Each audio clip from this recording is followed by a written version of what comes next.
Hello and welcome back to Mario Kart Deluxe. Last time we played through the Special Cup on 100cc, and today we'll be playing through the Shell Cup on 100cc, and we're going to be using Baby Peach. We also unlocked a new bike, and that is the Master Cycle, which, not to be confused with the Master Cycle Zero, so we're going to be using that today, with the GLA tires and the Plane Glider. Here are the stats, and once again we're going to make sure that Smart Steering and Auto Acceleration are indeed disabled, and so without further ado, let's dive into the Shell Cup on 100cc. Let's do this.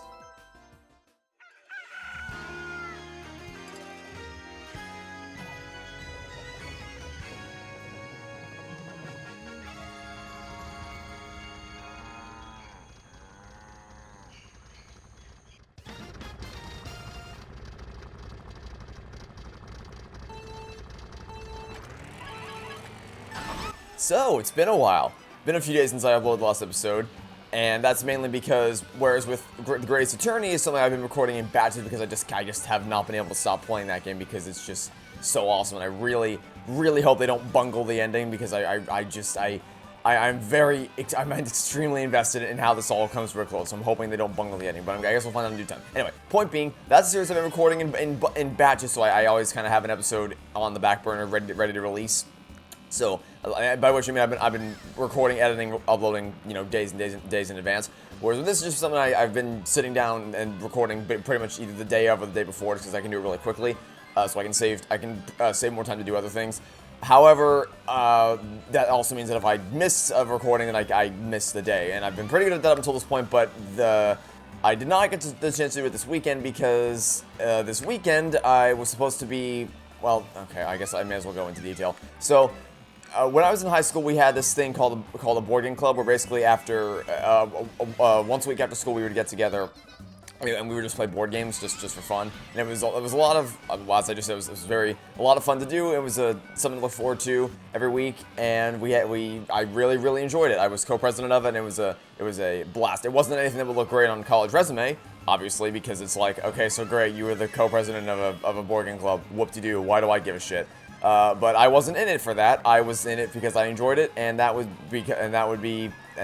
that. That's basically all that was to it. But we haven't been able to. Obviously, when high school ended years ago, we weren't able. We stopped doing it as college started up and all that. But recently, I contacted my friend who was the president, and we said we wanted to kind of host a reunion to kind of get the gang back together and all that. So we started reaching out to people, and some people weren't interested in reuniting. We made sure everyone was vaccinated first, in case you're concerned. We made sure everyone was fully vaccinated before we set this up because we didn't want to run the risk of that at all.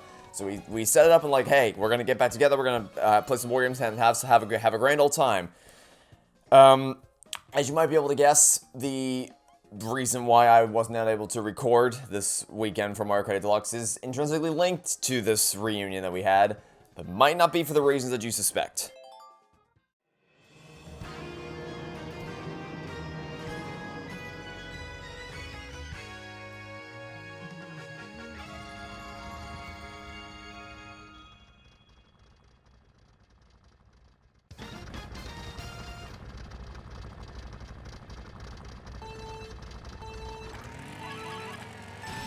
So, for context, at max capacity, the board game club in high school reached occupancy of about 10 people, so which is it's a lot of people. We can play some really large-scale board games when we have that many people playing a game at any given time.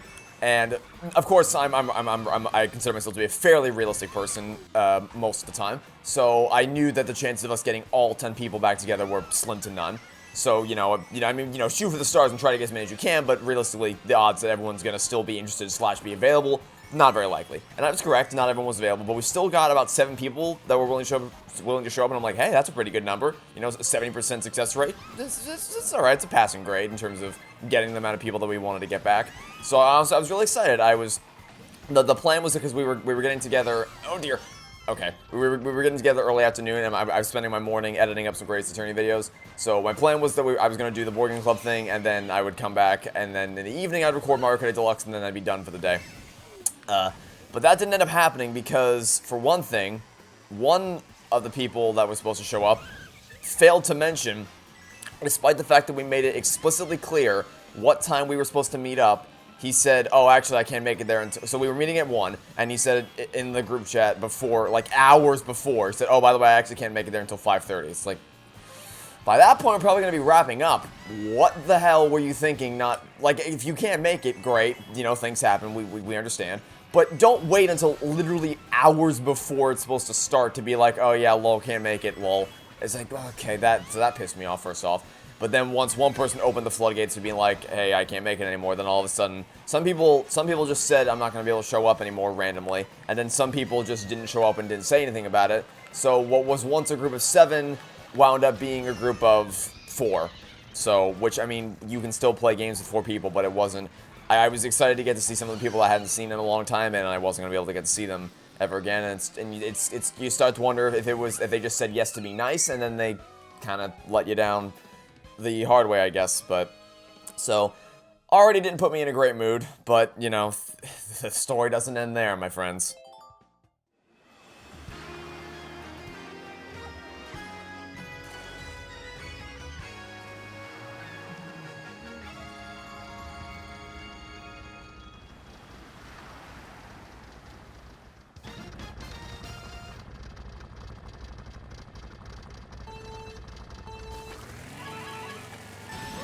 So, because we had less people than usual, we weren't able to play some of the more large-scale board games that we... So for instance, one of the games we loved to play was Captain Sonar. If you don't know what that is, I'll give you the short, like, 1-minute synopsis, if even that. Is that basically you have 2 teams of 4, and you're each trying to manage your ship. But it's not... There's no turns. There's not turn-based. It's real-time. So, you basically get to keep your ship from breaking. I think from memory, it's the navigator, captain, or pilot, or whatever... mechanic and engineer, I think, are the 4 positions. I'm not entirely sure on that. But basically, mechanic and engineer are working together to make sure, so oh, no, maybe, I think it's, okay, so I remember now. The pilot moves forward, or the pilot/captain has to move the ship, and, like, going either north, west, east, I just said west. North, west, east, or south, in any given direction. And then the navigator has to mark down... actually, no. The navigator doesn't mark down where their captain's going. They try to listen to the other captain's position, like on the other team, because you shout out your commands a lot. Like you shout out north, and then that's up to the other person's navigator to mark down that position, and you're trying to figure out where they are on the map. It's easier to see with visuals. If you're interested, look up the game Captain Sonar. It's a lot of fun. And then the mechanic and engineers, every time the captain announces that you're moving one position forward, you have to do something. With the mechanics and engineering of the ship to try to keep it from breaking, because every time you move something, something gets pushed forward in terms of like something breaking, and then if it gets to the point where the mechanics get too overwhelmed, then you have to wipe the slate clean, take the engineering sheet and pass it around the team to try to fix it in general, which obviously gives the other team a chance to catch up. And you can like there's attacks you can jump, like you can launch torpedoes, missiles, things like that. You can surface, which will allow you to move more efficiently, but also obviously reveal your position to the enemy team, because if you surface, you announce exactly where your positioning is. I don't know if I'm doing a good job of explaining it, but you know, if you're interested, you can look it up online. It's a Captain Sonar. It's a lot of fun. That requires 8 people to play. It was one of my favorite games we played, but obviously can't play that with only 4 people. So I mean, you could technically do a 1v1. Where everyone does everything, but if you did, it couldn't be real time. You have to do turn taking, so we could, but it's not the same without the massacre of people. So we ended up playing, because there were so few people, the president wanted to play this thing called a Battlestar Galactica game, which is a show that I've never seen Star Trek, Battlestar Galactica, and I've barely seen any Star Wars content, so I am completely unfamiliar with this brand of entertainment. But I did not expect that there would be a board game based on it, and there probably shouldn't be a board game based on it because it was terrible. And I'll be more than happy to go into details of why it was terrible in the next race, because I always end up talking for longer than I expect to about these topics that probably no one's interested in. I'm willing to bet that most people watching probably have no interest in Captain Sonar or anything I'm talking about right now, but hopefully I'm at least explaining it in an entertaining way. That's what I'm hoping anyway. Anyway, next race.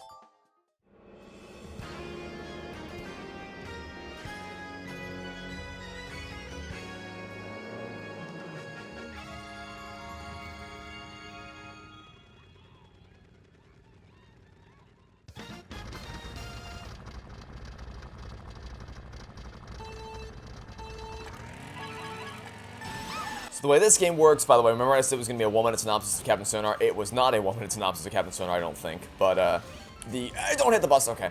The basic gist of the Battlestar Galactica game is that there's humans and Cylons, and the humans have to do a bunch of stuff to try to find location of Earth, and the Cylons had to basically stop the humans from doing that and wipe them all out. Which sounds interesting on paper until you realize that the way the team distribution works is that you have a deck of, I think, 7 hands, where there's 5 human cards and 2 Cylon cards, meaning that it is entirely possible for, and you draw from this deck, meaning that if you have a team of 4, or if you have a group of 4 players, it is entirely possible for none of those people to be picked as a Cylon, which means that there's no opposing force. You're all just doing things and waiting for the game to end, which is boring as hell. Or worse, is if only one person, such as myself, draws a Cylon card, meaning that you're the only person who can do anything. You have no... Because the whole thing that like, if ever there's kind of like a social deduction type game thing, where you have a role to play, or you have a position where you have extra powers or something, it's either supposed to be a free-for-all, where every man for himself, or it's supposed to be team-based, where each team has a composition where they can work together to accomplish their goal. But that was not what this was. So I was all on my lonesome, and I had no idea what I was doing because no one had ever played the game before.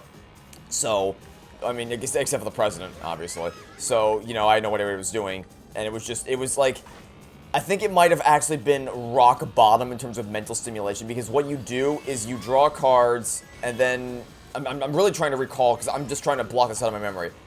I mean, you can look at the rules for yourself if you're interested in it. I wouldn't, though. It's not interesting. You draw cards, you do a skill check, you draw more cards to do a thing, and then eventually, like every time you do a skill check, if you fail, you lose food, morale, population, and fuel, I think. And if all those counters get taken down to 0, then the humans lose. Meaning that a Cylon can literally do nothing and just wait for the game to kill the humans, because eventually, by sheer happenstance, if you draw enough cards, you're going to lose all your population, fuel, morale, and food, etc., etc. Meaning that I, as a Cylon, was able to sit there, do absolutely nothing, and still emerge victorious because all the humans died because their resources ran out. It is the most boring game I've ever played in my life. Like, and not even a thing where, like, you play a story like for instance, Danganronpa 3 is like, or Danganronpa V3 is like, I just don't care, I want this to end, and you can have fun with that. No, this is like literal rock bottom, because you're just waiting for things to happen. It's just no mental stimulation whatsoever, so I had no fun doing it at all. It was a terrible, terrible experience, just start to finish with no one showing up, with playing a crappy game. And it didn't help that the person's house that we went to do this, you had to like crawl through a vent, obviously being metaphorical, but there was this like hole in the wall you had to get on a step stool to like hunch down and crawl into this hole into a tiny room where either there's a giant fan blowing directly on the back of my legs in the chair, or their fan's off and it's just hot as all hell, and it was terrible. I hated it, and like, because it was so, basically, how this ties into me not being able to record, by the way, is basically because I had no mental stimulation and I was bored out of my mind. Basically, all the energy I had was just drained from my body, and I just didn't have the motivation to do literally anything. So that's why that there's been a few days off of that Mario Kart Deluxe. But to make up for it, I'm going to release another video later today to kind of make up for the fact that I didn't have any of the past few days. So that's good anyway.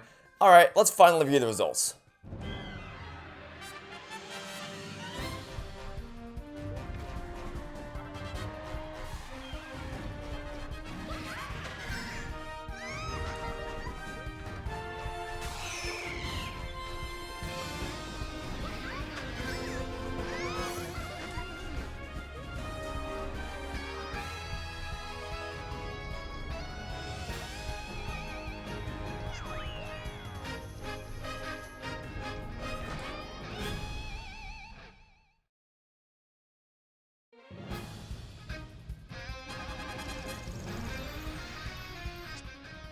You have collected 550 coins, and a new vehicle customization option has been unlocked, and we'll see what that is in the next episode. But for now, that will just about be it for this video. So, thanks for watching, stay tuned for next time, and I hope to catch you all tomorrow for some more Mario Kart 8 Deluxe. Goodbye!